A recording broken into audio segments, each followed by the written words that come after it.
Alhamdulillahi Rabbil Alamin. Wabihi nasta'inu ala umri dunya wad din. Wa sallallahu ala nabiyyina wa sayyidina Muhammadin wa ala alihi wa sahbihi ajma'in. Amma ba'd. Kita panjatkan puja dan puji syukur kehadirat Allah Subhanahu wa taala.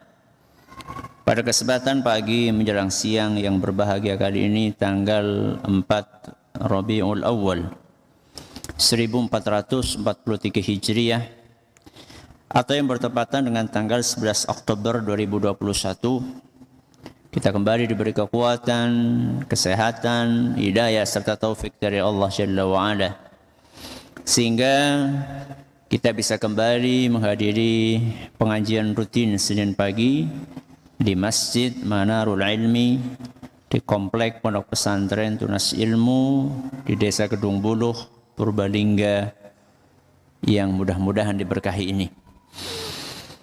Semoga Allah Subhanahu wa taala berkenan untuk melimpahkan kepada kita semuanya ilmu yang bermanfaat sehingga bisa kita amalkan sebagai bekal untuk menghadap kepada Allah Jalla wa Ala. Allahumma amin.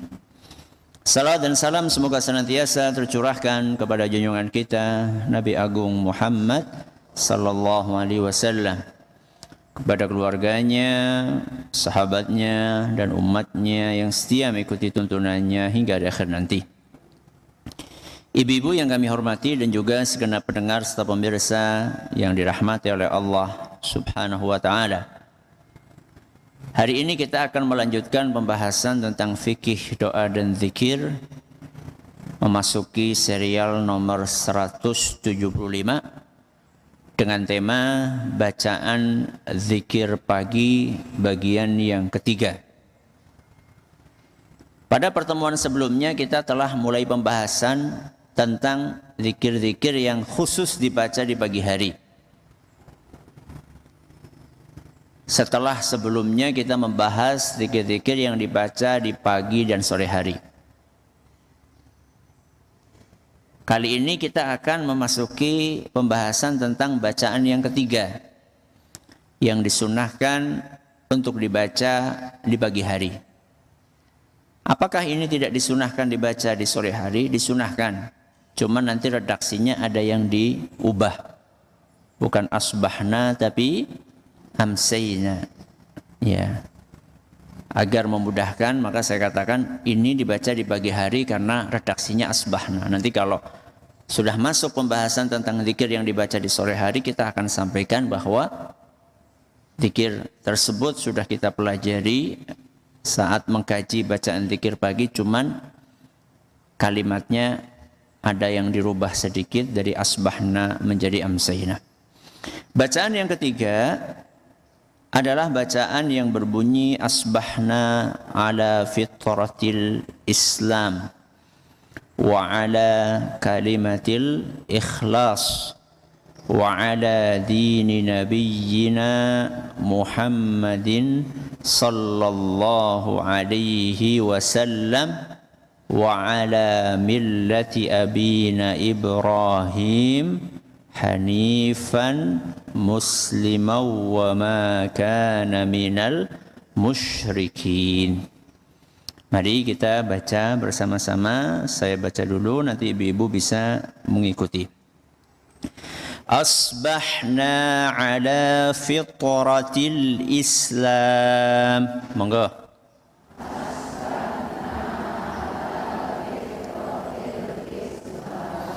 وعلى كلمة الإخلاص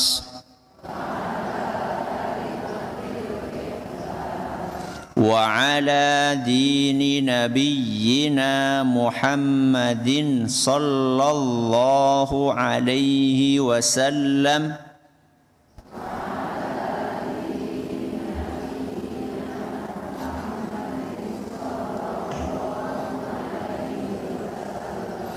وعلى ملة أبينا إبراهيم حنيفا مسلما وما كان من المشركين.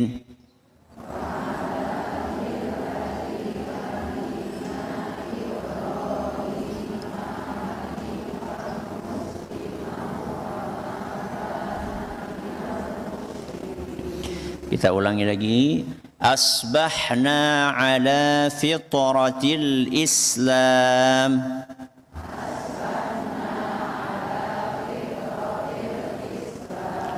Wa ala kalimatil ikhlas. وعلى دين نبينا محمد صلى الله عليه وسلم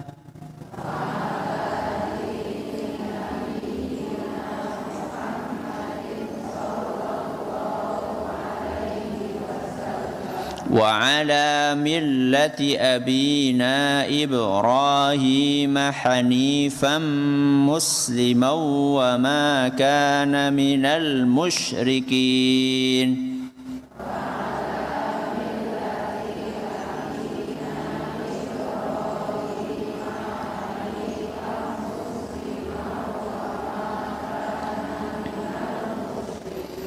Ada sedikit yang keliru, wa ala millati itu pendek nggih, bukan wa ala millati abi, bukan, tapi wa ala millati, ya.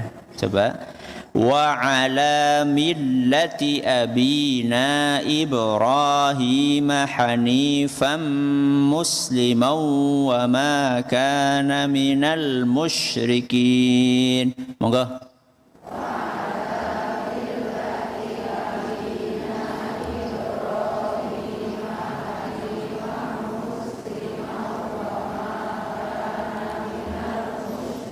Bagus, sekarang kita baca bersama-sama. 1, 2, 3. Asbahna ala fitratil Islam wa ala kalimatil ikhlas wa ala dini nabiyyina Muhammadin sallallahu alaihi wasallam wa ala millati abina Ibrahim hanifan musliman wa ma kana minal musyrikin.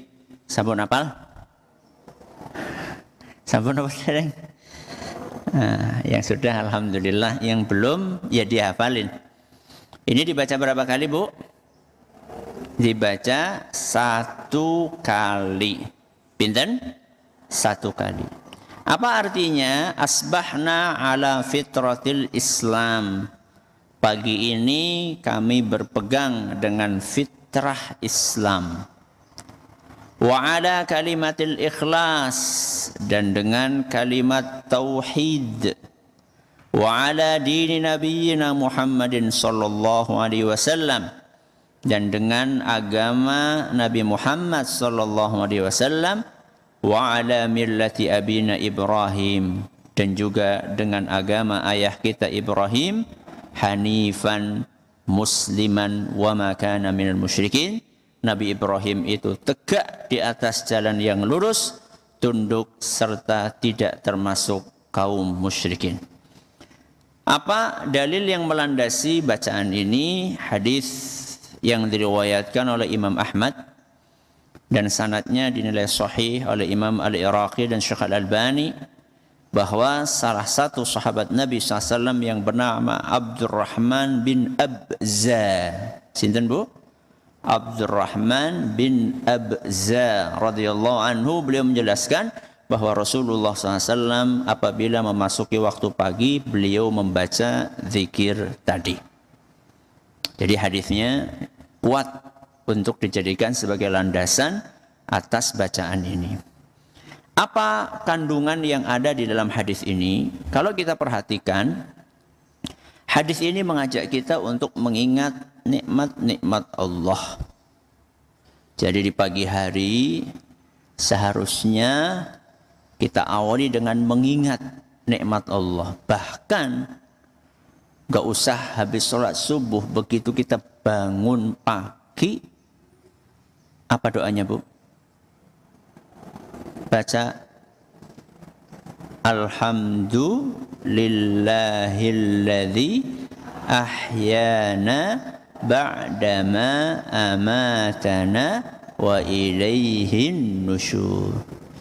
Jadi begitu bangun itu yang diucapkan apa, Bu? Alhamdulillah. Ya. Jadi pagi-pagi kita itu jangan ribut. Baru bangun pagi, ki HP-ne siapa sing jukut ya? Astagfirullah. Nembe tangi langsung ngolet napa? HP. Bangun itu zikir, ya, mengingat nikmat Allah. Alhamdulillah alladzi ahyana, yang bisa membuat kita hidup kembali. Ba'dama amatana, setelah tadi kita baru dimatikan oleh Allah. Wa ilaihin nusyur, dan nanti kita pun juga akan dibangkitkan untuk menemui Allah. Jadi banyak-banyak bersyukur mengingat Allah di pagi hari. Jadi zikir ini asbahna ala fitratil Islam adalah zikir yang mengajak kita untuk merenungi nikmat-nikmat yang Allah limpahkan kepada kita, terutama nikmat yang sifatnya ukhrawi. Nikmat apa, Bu? Ukhrawi. Yang justru malah ini sering dilupakan. Padahal nikmat ukhrawi dengan nikmat duniawi itu berharga mana, Bu? Ukhrawi napa duniawi? Ukhrawi. Kenapa lebih berharga ukhrawi? Karena nikmat ukhrawi itu kekal abadi. Akan membawa kepada kekekalan di dalam negeri kenikmatan, yaitu surga. Kalau nikmat duniawi itu sifatnya cuma sementara. Nikmat ukhrawi niku contone napa, Bu? Contone panjenengan saged salat. Niku nikmat napa? Ukhrawi. Nikmat duniawi contone napa? Panjenengan oli arisan. Niku jenenge nikmat napa? Duniawi. Jenengan seneng pundi? Saged salat napa oli arisan? Hah. Sing jujur. Ya loro-loro nih Ustaz. Karepe maunya dua-duanya. Bismillah. Kalau bisa sholat itu seandainya diterima oleh Allah, masuk surga, Bu. Satu sholat kita diterima sama Allah, kita bisa masuk surga. Coba sekarang dapat arisan mesti mlebu surga no mboten? Belum tentu. Jadi di pagi hari kita diajak untuk mengingat, untuk merenungi, untuk menghayati nikmat-nikmat yang Allah berikan kepada kita, terutama nikmat yang sifatnya ukhrawi. Supaya apa? Supaya kita banyak bersyukur. Kalau kita bersyukur, maka hidup kita akan tenang. Hidup kita akan damai. Hidup kita akan tentram. Sebaliknya, kalau kita tidak suka bersyukur, maka hidup kita akan gelisah. Apa saja nikmat ukhrawi yang diingatkan di dalam hadis ini? Ada 4. Ya, kalau kita perhatikan, bacaannya asbahna ala fitratil Islam. Ini 1. Wa ala kalimatil ikhlas. Ini berapa? 2. Wa ala dini nabiyyina Muhammadin sallallahu alaihi wasallam. Ini berapa? 3. Wa ala millati abina Ibrahim hanifan muslima wa ma kana minal musyrikin. Ini 4. Jadi di dalam zikir ini kita diajak untuk mengingat 4 nikmat Allah yang bersifat ukhrawi. Yang pertama adalah asbahna ala fitratil Islam. Nikmat yang pertama adalah nikmat fitrah Islam. Apa maksudnya? Asbahna ala fitratil Islam. Pagi ini kami berpegang dengan fitrah Islam, alias alhamdulillah, pagi ini kita masih memeluk agama apa? Islam. Nikmat apa mboten? Nikmat. Betapa banyak manusia yang malamnya masih Islam, paginya sudah keluar dari Islam. Atau sebaliknya, siangnya masih Islam, malamnya sudah keluar dari Islam. Nabi SAW sebutkan, yabi'u dinahu bi'aradin minad dunya.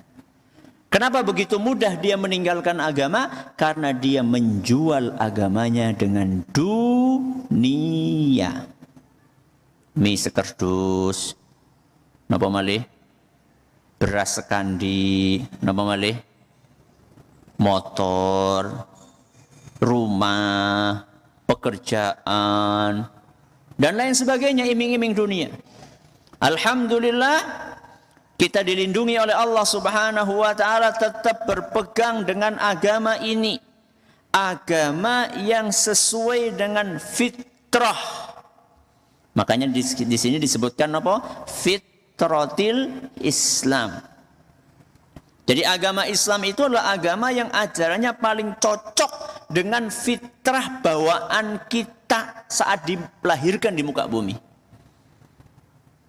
Jadi setiap bayi yang lahir dari muka bumi itu membawa modal namanya apa, Bu? Fitrah. Fitrah niki benten kali zakat napa? Fitrah.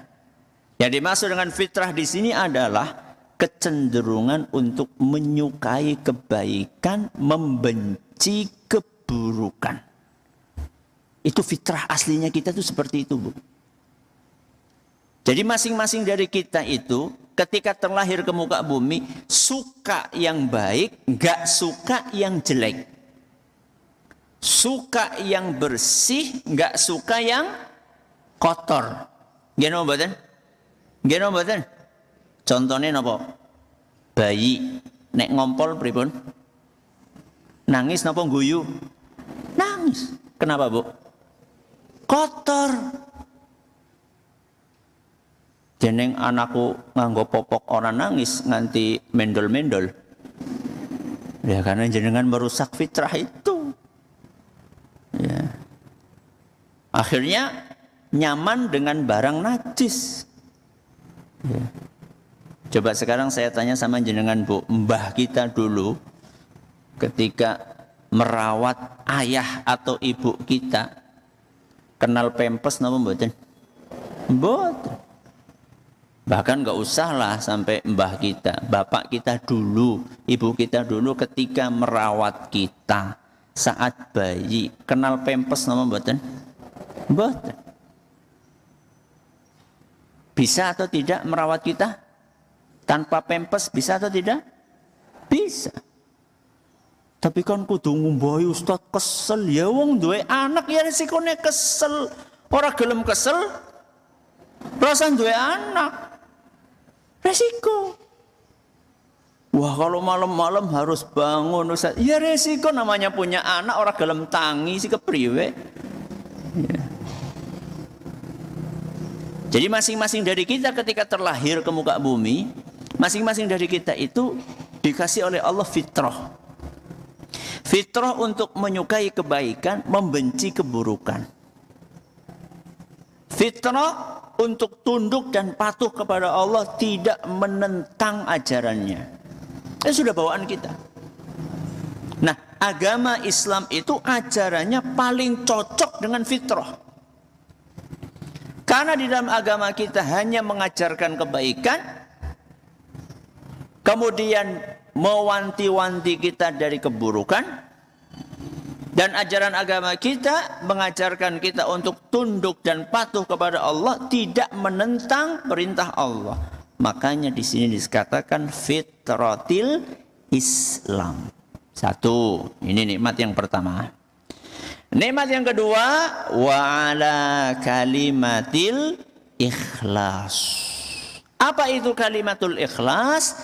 Kalimatul ikhlas itu adalah kalimat la ilaha illallah yang intinya adalah tauhid.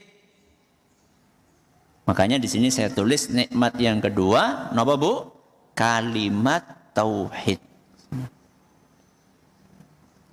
Alhamdulillah kita masih konsisten untuk mengucapkan kalimat yang mulia ini.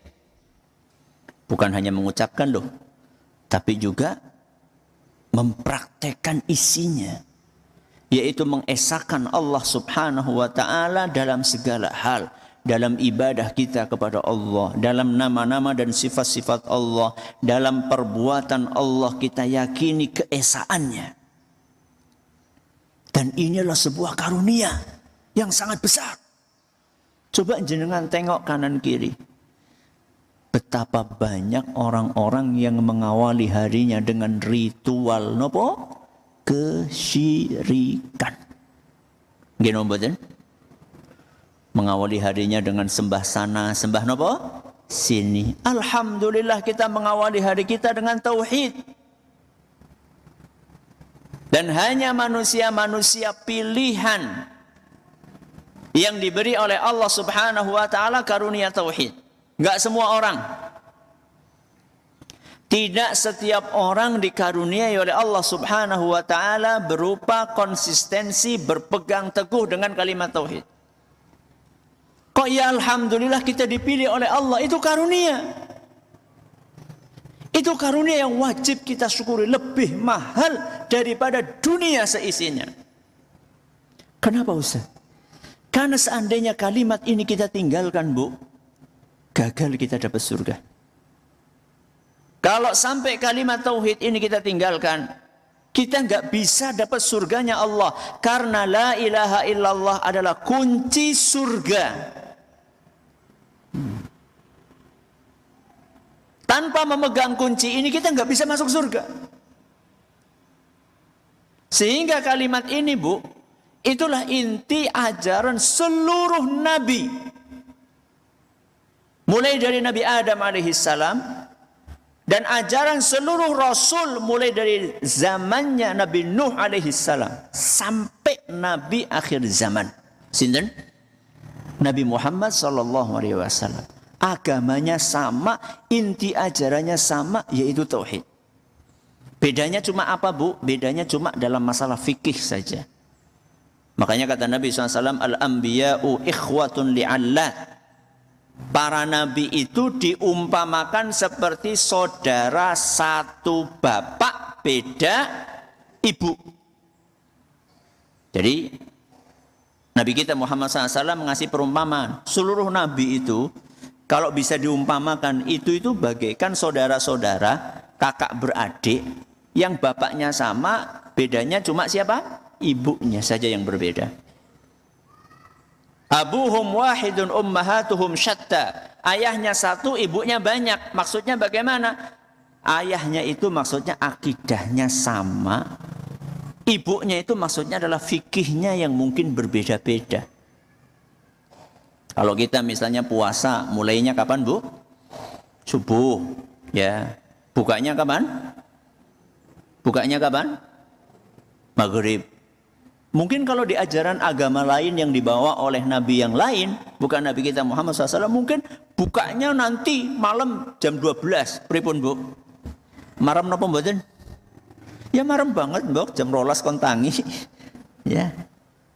Alhamdulillah kita dapat ajaran Nabi Muhammad SAW yang dibangun di atas tauhid. Maka nikmat yang kedua adalah kalimat tauhid. Nikmat yang ketiga, wa ala dini nabiyyina Muhammadin sallallahu alaihi wasallam. Nikmat yang ketiga adalah kita berpegang dengan ajaran Nabi Muhammad sallallahu alaihi wasallam. Nikmat nama mboten?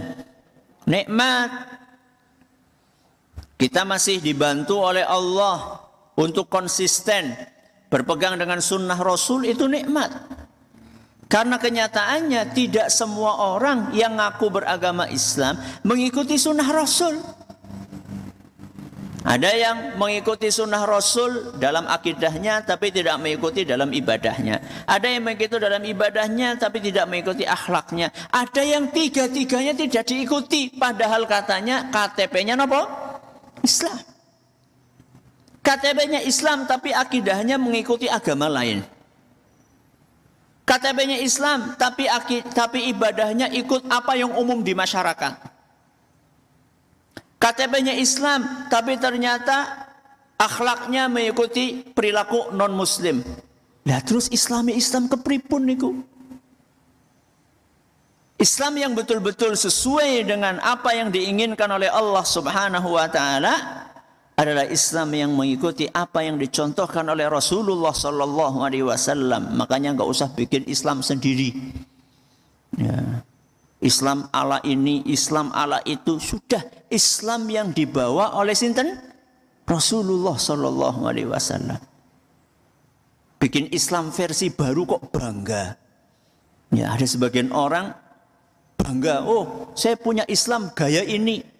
Nanti yang lainnya, oh saya Islam gaya ini. Wong bikin ajaran baru atau bikin versi baru Islam kok bangga, lucu. Ya. Islam itu ya yang diajarkan oleh sinten? Rasulullah sallallahu alaihi wasallam. Ya. Alhamdulillah kita dikaruniai oleh Allah Subhanahu wa taala konsisten, berupaya untuk konsisten mengikuti ajaran Rasulullah sallallahu alaihi wasallam. Sehingga ketika kita disodori amalan apapun, kita pastikan itu ada tuntunannya atau tidak. Jadi kalau mau melakukan sesuatu, jangan sampai alasannya kiye wis kawit mien. Jangan seperti itu. Jadi kalau misalnya kita mau mengamalkan sesuatu, jangan alasannya ini sudah dari dulu kayak gini, jangan. Tapi kalau misalnya kita mau mengamalkan sesuatu, pastikan dulu apakah betul-betul ada tuntunannya dari Nabi SAW atau tidak. Ada orang ngajarin baca ini 1000 kali, gue hadisnya pundi, ayatnya surat nopo, ayat nomor pinten. Kalau misalnya tidak ada, ngapain kita amalkan? Ada orang mengajarkan, ayo puasa 40 hari, nggak boleh keluar dari rumah. Duh, sih puasa apa? Yang kita tahu puasa berapa hari Bu yang wajib? 30 hari. Puasa nopo? Ramadan. Boleh nggak pas Ramadan keluar rumah? Boleh. Lah iki puasa apa sih 40 dina 40 bengi rolih metu sekang omah 40 hari 40 malam enggak boleh keluar dari rumah. Ini puasa apa? Hadisnya mana? Ayatnya mana? Ya. Oh, ada orang mengajarkan supaya baca ini 5.555 kali. Waduh, akeh temen sih. Nek padane tambahi siji 5.556. Oleh apa ora? Atau dikurangi 1 jadi berapa? 5.554. Itu angka itu dari mana? Ya. Setahu kita angka yang paling pol yang ditentukan oleh Nabi SAW berapa Bu? Kalau dalam bacaan wirid-wirid itu berapa? 100. Masih ingat nggak Bu? Apa Bu? Udah lama loh kita bahas loh. Apa coba? Subhanallah wa bihamdih. Sama apa lagi? La ilaha illallah wahdahu la syarikalah lahul mulku wa lahul hamdu wa huwa ala kulli syai'in qadir. Ada juga yang mengatakan astaghfirullah wa atubu ilaih.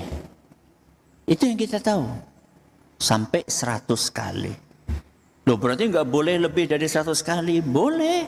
Tapi kalau untuk zikir pagi bacanya segitu, zikir sore bacanya segitu. Adapun di luar waktu itu kita pengen baca lebih dari itu tidak ada masalah. Dan nggak usah dibatas-batasi 9.999. Loh, ngapain dikasih angka-angka seperti itu? Ya. Sudah. Ini adalah nikmat yang keberapa Bu? Yang ketiga. Maka selain ini mengingatkan kita untuk istiqomah, ini juga sekaligus memotivasi kita untuk terus belajar sunnahnya Nabi SAW. Wa ala dini Nabi Muhammad SAW. Jadi terus konsisten istiqomah belajar sunnah Nabi. Karena ternyata semakin hari semakin banyak hal-hal yang sebenarnya kemarin-kemarin kita belum tahu. Oh, jebul. bule. Itu bukan acara radio nggih. Oh, ternyata yang benar kayak gini. Oh, ternyata malam Jumat itu yang dibaca surat Anu toh. Oh, ternyata kalau pagi-pagi itu yang dibaca ini tuh. Kalau sore yang dibaca ini tuh. Oh, kalau mau tidur ini yang dibaca. Oh, kalau misalnya mau keluar rumah yang dibaca. Oh, kalau mau makan ini doanya seperti ini. Itu baru tahu setelah kita belajar. Ya. Maka nikmat yang ketiga ini sekaligus memotivasi kita untuk terus belajar sunnah Nabi SAW. Yang keempat yang kita diingatkan adalah wa ala millati abina Ibrahim hanifan musliman wa ma kana minal musyrikin. Apa itu? Nikmat yang keempat adalah nikmat ajaran Nabi sinten? Ibrahim alaihi salam. Kok yang disebutkan Nabi Ibrahim? Kenapa bukan nabi-nabi yang lain? Karena Nabi Ibrahim adalah salah satu di antara nabi yang paling istimewa. Beliau mendapatkan gelar Abu al-Anbiya. Abu al-Anbiya. Abu itu bapak, al-Anbiya itu para nabi. Berarti Abul Anbiya niku artinya apa, Bu? Bapaknya para nabi. Apa maksudnya? Seluruh nabi setelah Nabi Ibrahim itu masih keturunannya beliau. Napa, Bu? Seluruh nabi setelah sinten? Nabi Ibrahim itu masih keturunannya beliau. Ada yang lewat jalur Nabi Ishak, ada yang lewat jalur Nabi sinten? Ismail. Kalau Nabi kita Muhammad SAW jalur yang mana, Bu? Nabi Ishak napa Nabi Ismail? Nabi Ismail. Jadi kalau Nabi kita, Bu, Nabi kita Muhammad SAW itu diurutkan bin Abdullah bin Abdul Muttalib bin. Itu nanti sampai ketemunya Nabi Ismail terus bin sinten? Nabi Ibrahim. Jadi Nabi Ibrahim itu nabi yang sangat istimewa. Beliau juga punya gelar Imamul Muwahhidin. Ya, pemimpinnya ahli tauhid. Kenapa demikian? Karena sifat beliau adalah Hanifah. Hanifah niku adalah konsisten untuk berpegang dengan kebenaran, meninggalkan kebatilan. Makanya Nabi Ibrahim, Bu, ceritanya kan berani untuk melawan Raja sinten? Nah, Nabi Ibrahim musuhnya raja siapa? Namrud. Bagus. Jadi Nabi Ibrahim itu sendirian. Bahkan bapaknya sendiri, sinten bapak ibu? Bapaknya Nabi Ibrahim, namanya sinten? Sinten? Ini amblong. Bapaknya Nabi Ibrahim namanya siapa? Azar. Sinten? Azar. Bahkan bapaknya Nabi Ibrahim sendiri gak mau mengikuti ajaran Nabi Ibrahim. Bapaknya sendiri gak mau. Kenapa gak mau? Karena bapaknya itu adalah tukang bikin berhala. Makanya ketika Nabi Ibrahim mengajak bapaknya untuk masuk ajaran tauhid, gak mau bapaknya. Kalau misalnya yang disembah cuma satu, nah nanti mata pencaharianku dari mana? Selama ini aku itu makan dari bikin apa? Berhala. Kalau berhala ini nggak disembah, terus aku makan apa? Ya. Sehingga Nabi Ibrahim betul-betul sendirian, til. Ya. Ketika melawan sinten? Ketika melawan Raja Namrud, nggak punya pasukan apa-apa. Nanti lain cerita ketika Nabi Ibrahim sudah punya anak Nabi Ismail, sudah punya anak Nabi Ishak, tapi awal-awal beliau berdakwah sendirian. melawan Raja Namrud yang punya bala tentara begitu dahsyat, begitu besar, dan Raja Namrud terkenal kebengisannya. Tapi Nabi Ibrahim tetap tegar. Itu ciri khasnya Nabi Ibrahim. Hanifa. Beliau lurus, berpegang teguh dengan ajaran tauhid, walaupun harus melawan hegemoni dari Raja Namrud. Bahkan walaupun harus dilemparkan ke dalam nopo? Ke dalam nopo? Api yang menyala begitu besar. Saking besarnya api itu sampai untuk memasukkan Nabi Ibrahim ke dalam api itu mereka harus bikin apa Bu? Bikin ketapel raksasa yang diletakkan jauh dari api tersebut. Karena nggak bisa dekat. Nggak bisa mendekat. Karena kalau mendekat kebakar. Saking besarnya api itu mereka bikin ketapel yang begitu jauh. Dari tempat yang mungkin puluhan meter itu atau ratusan meter itu Nabi Ibrahim dilemparkan masuk ke api itu. Dan Nabi Ibrahim tetap berpegang dengan tauhid. Sampai akhirnya diselamatkan oleh Allah. Itu karakternya Nabi Ibrahim. Hanifan, muslima. Napa muslima? Muslima niku tunduk patuh. Apapun kata Allah, tunduk patuh. Bahkan ketika Nabi Ibrahim diperintahkan untuk menyembelih sinten? Anak satu-satunya saat itu siapa? Ismail, beliau tetap jalankan. Ya. Beliau tetap jalankan itu. Ketundukan beliau kepada Allah Subhanahu wa taala tidak ada bandingnya. Ini perlu dicontoh dari kita. Jadi kalau ada perintah Allah, perintah Rasul SAW, sami'na wa ata'na. Jangan banyak protes. Deneng kayak gie, kok ora kayak gie. Kenapa seperti ini, kok enggak seperti ini? Jangan. Latihan. Musliman. Karena kita juga dijuluki dengan muslim. Muslim itu sing patuh, sing tunduk.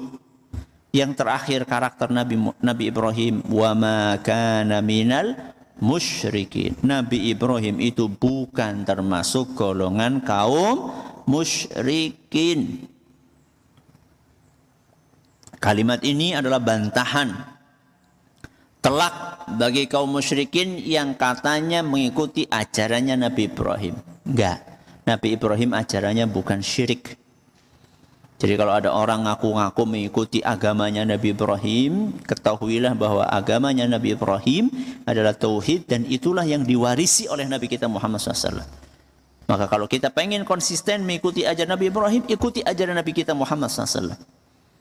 Karena beliau salah satu di antara Nabi yang konsisten mengikuti ajaran Nabi Ibrahim alaihissalam. Mudah-mudahan apa yang kita pelajari bermanfaat buat kita semuanya. Silahkan kalau ada pertanyaan, masih tersisa waktu. Baik, terima kasih Ustaz. Jazakumullahu khairan atas penyampaian materinya. Kerabat Muslim dan juga segenap radio dakwah, radio sunnah, serta TV dakwah yang ikut merelay kajian ini, Anda dapat mengajukan pertanyaan. Kami bacakan pertanyaan pertama yang telah masuk. Assalamualaikum Ustaz. Waalaikumsalam warahmatullahi wabarakatuh. Ustaz izin bertanya, zikir pagi dan petang banyak ditulis oleh Ustaz dan referensi banyak ulama. Pertanyaannya, ada perbedaan isi bacaan zikir dari setiap penulis di buku zikir. Di buku zikir A tertulis zikir tersebut dari ulama fulan, sedangkan di buku B mengatakan bahwa hadisnya dhaif. Jadi bagaimana kita memilih buku zikir yang baik Ustaz, dan pertimbangannya dari segi apa? Jazakallahu khairan. Ya. Pertama perlu saya sampaikan, terima kasih atas pertanyaannya, bahwa tidak ada zikir yang lebih banyak dalilnya melebihi zikir pagi dan petang. Tidak ada zikir yang lebih banyak dalilnya melebihi zikir pagi dan petang. Wong kita itu membahas zikir pagi petang, bacaan yang dibaca di pagi dan petang itu sudah sampai berapa belas. Itu belum kita membahas zikir yang khusus sore, nanti pagi, belum nanti kita membahas zikir yang khusus untuk sore. Ini yang pertama. Yang kedua, adalah wajar seandainya terjadi perbedaan pendapat dalam menilai sebuah hadis. Adalah wajar ketika terjadi perbedaan pendapat di antara para ulama pakar hadis. Ya, ingat perbedaan di antara para ulama pakar hadis di dalam menilai suatu hadis itu biasa, bukan sesuatu yang aneh dan bukan aib. Ketika ada ulama mengatakan, oh ini menurut saya sahih, oh menurut saya ini bukan sahih tapi hasan. Ini mungkin ringan antara sahih dengan hasan. Atau ada ulama mengatakan ini hadisnya hasan, ini hadisnya sahih. Itu biasa perbedaan seperti itu selama perbedaan itu terjadi di antara para ulama pakar hadis. Sehingga selama buku zikir yang Anda pakai itu ditulis oleh ustadz atau oleh ulama yang memang berkompeten di bidangnya, dia memang paham hadis, bukan hanya paham, dia juga ahli hadis, maka tidak apa-apa Anda pakai. Walaupun mungkin tidak disebutkan di dalam buku yang lain. Contoh misalnya, hasbiyallah. Apa? Hasbiyallahu la ilaha illa huwa alaihi tawakkaltu. Dan seterusnya. Yang dibaca 7 kali. Itu menurut sebagian buku, hadisnya dhaif. Tapi menurut sebagian buku yang lain, hadisnya sahih atau hasan. Tidak apa-apa dipakai. Tidak apa-apa dipakai. Ya. Kalau Anda yakin bahwa ulama yang mensahihkan atau menghasankan itu memang punya ilmu di bidang itu, di bidang hadis. Jadi tidak perlu berkeras pendapat ya dalam masalah ini, karena masing-masing punya ulamanya dan ulamanya itu memang punya kapabilitas untuk menilai hadis ini sahih atau tidak sahih. Jadi selama buku yang ditulis itu memang ditulis oleh orang yang punya kompetensi di bidang tersebut, ahlinya di bidang itu, maka tidak apa-apa Anda amalkan. Apa yang saya sampaikan ini tidak mencakup buku-buku yang tersebar di pasar-pasar yang tidak tercantum dalil. Banyak ya di pinggir-pinggir pasar, di emperan toko itu, mujarobat dan yang semisalnya. Bukan itu yang saya maksud. Bukan itu yang saya maksud. Yang saya maksud adalah buku-buku yang ditulis oleh para ulama yang jelas-jelas punya kemampuan ilmiah. Hanya saja mereka berbeda pendapat dalam menilai hadis sahih atau hasan. Itu silahkan dipakai salah satunya, tidak masalah. Ya. Baik, jazakallah khairan Ustaz atas jawabannya. Pertanyaan selanjutnya kami bacakan keluar dari tema ini Ustaz. Bagaimana cara meningkatkan iman saat sedang dalam pengaruh maksiat? Bagaimana cara meningkatkan iman saat sedang dalam pengaruh maksiat? Satu, tinggalkan maksiatnya. Kenapa? Tinggalkan maksiatnya. Diumpamakan ya seperti orang yang sedang sakit. Jadi orang yang sedang maksiat itu juga sakit. Apanya yang sakit? Fisiknya atau rohaninya? Rohaninya. Diumpamakan seperti orang yang sakit jasmani. Oh ibu, ini gulanya terlalu tinggi. Ibu kena diabetes. Berarti apa yang ditinggalkan bu? Gula. Gampang toh? Gampang bu? Ninggalkan gula gampang napa angel? Apa-apa gula? Jadi pertama tinggalkan maksiatnya. Kalau kita sudah tahu iman kita turun gara-gara maksiat, berarti maksiatnya ditinggalkan. Aduh, berat Ustaz. Kenapa berat? Maksiatnya di HP, HP-nya nggak bisa lepas. Matiin. HP-nya matiin. Atau kalau jenengan merasa sudah dimatiin tetap kepengin tergoda terus, udah HP-nya masukkan lemari, dikunci, kuncinya dipegang istri. Wah, saya juga punya kunci syarafnya Ustaz. Doi pada baik. Satu, tinggalkan apa? Maksiatnya. Kalau orang sakit, ya, orang sakit gula, meninggalkan gula, untuk menetralkan gulanya lagi, itu butuh minum obat. Entah itu obat dari dokter, entah itu jamu, untuk menetralkan kembali. Nah, orang yang tadi lagi iman turun karena maksiat, setelah dia meninggalkan maksiat, maka dia perlu untuk menetralkan imannya yang sudah drop tadi. Bagaimana menetralkannya? Dengan memperbanyak beribadah kepada Allah. Itu obatnya.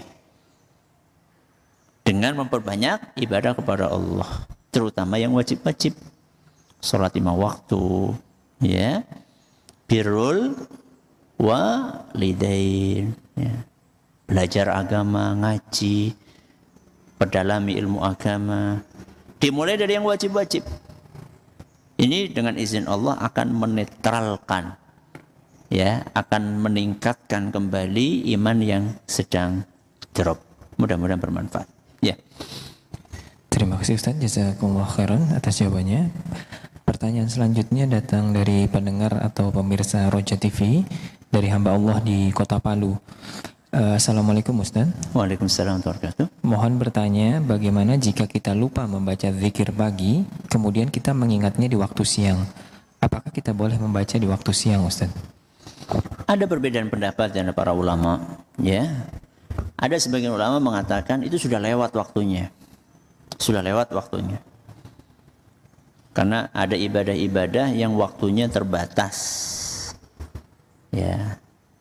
Waktunya jam sekian sampai sekian. Haji waktunya adalah dari tanggal berapa Dzulhijjah? 8 Dzulhijjah sampai tanggal 13 atau 15 Dzulhijjah. Sudah lewat ya sudah. Nunggu tahun depan lagi. Ada sebagian ulama mengatakan masih bisa diqadha. Masih bisa diqadha. Zikir pagi itu masih bisa diqadha, alias masih bisa dibaca di luar waktunya. Ya. Seperti sholat yang seperti puasa yang kelewat dari waktunya masih bisa diqadha di waktu yang lain. Jadi ada dua pendapat. Ada yang mengatakan terbatas waktunya, kalau sudah lewat sudah. Ada yang mengatakan walaupun sudah terlewat masih bisa. Mana Ustadz yang nampaknya lebih mendekati kebenaran? Kalau memang terlewat dan itu bukan jadi kebiasaan, maka mudah-mudahan tidak apa-apa Anda baca di siang hari. Ya, karena ada sebagian ulama yang berpendapat bahwa zikir pagi itu batas akhirnya itu adalah ketika masuk waktu zuhur. Ada sebagian ulama berpendapat seperti itu. Jadi tidak apa-apa. Insya Allah kalau itu bukan jadi kebiasaan. Ya, khawatirnya kalau ini dibuka seluas-luasnya nanti orang jadi gampangin. Pada subuh nggak cepet-cepet apa? Zikir nunda, tahu-tahu sudah adzan zuhur. Ya. Maka tetap apa yang saya sampaikan ini tidak kemudian membuat kita jadi suka menunda-nunda zikir pagi. Pokoknya paling aman, okay? Paling aman itu habis subuh setelah zikir sholat segera apa? Zikir pagi itu paling aman. Ya, sebelum melakukan aktivitas lainnya, apalagi ibu-ibu, masya Allah, kalau sudah melakukan aktivitas A itu akan terus kayak orang apa bu? Kayak orang rampung-rampung. Ya, begitu jenengan sudah megang solid. Ya, itu setelah jenengan masak, terus nyuci, habis nyuci, jemur, habis jemur, nyetrika, terus nyapu, ngepel, tahu-tahu wis blek kesel bubuk, tahu-tahu sudah azan zuhur, bablas. Ya, lebih baik habis subuh bertahan, duduk, setelah zikir sholat, zikir pagi diselesaikan. Enggak lama kok. Berapa menit bu biasanya jenengan? Berapa menit? Kalau kita fokus paling 10 menit. Ya. Masih ada waktu? Satu pertanyaan terakhir, Ustaz. Kami bacakan. Assalamualaikum, Ustaz. Waalaikumsalam warahmatullahi wabarakatuh. Ustadz, bolehkah mengganti dhamir redaksi zikir yang satu orang menjadi nahnu, kami, dengan niatan agar keluarga atau orang lain juga dapat mendapatkan manfaatnya, seperti pada lafaz a'udzu bikalimatillahi tammati min syarri ma khalaq? Kalau redaksinya dari Nabi SAW satu dan itu memang dibaca untuk satu orang, ya sebaiknya tetap satu orang. Karena kalau kita perhatikan ada beberapa yang berbunyi a'udzu bikalimatillahi, ada yang berbunyi asbahna, bukan asbahtu. Jadi sebaiknya mengikuti itu aja. Kalau misalnya redaksi dari Nabi SAW adalah kata gantinya tunggal, dhamirnya tunggal, aku, ya sudah aku aja. Toh juga kalau kita ingin meminta kepada Allah perlindungan buat keluarga kita, itu sudah ada. Ya, Allahumma inni as'alukal afwa wal afiyata fid dunya wal akhirah. Allahumma inni as'alukal afwa wal afiyata fi dini wa dunyaya wa ahli wa mali. Ahli itu sudah masuk. Kita minta untuk keluarga kita sudah ada. Jadi sebaiknya ikuti aja. Kalau misalnya di situ disebutkan a'udzu, ya sudah ikuti aja a'udzu bikalimatillahi tammati min syarri ma khalaq. Mudah-mudahan apa yang kita pelajari bermanfaat dan diberkahi oleh Allah Subhanahu wa taala. Terima kasih atas perhatiannya. Untuk kekurangannya kita akhiri dengan doa kafaratul majlis. Subhanakallahumma bihamdika asyhadu an la ilaha illa anta astaghfiruka wa atubu ilaik. Assalamualaikum warahmatullahi wabarakatuh.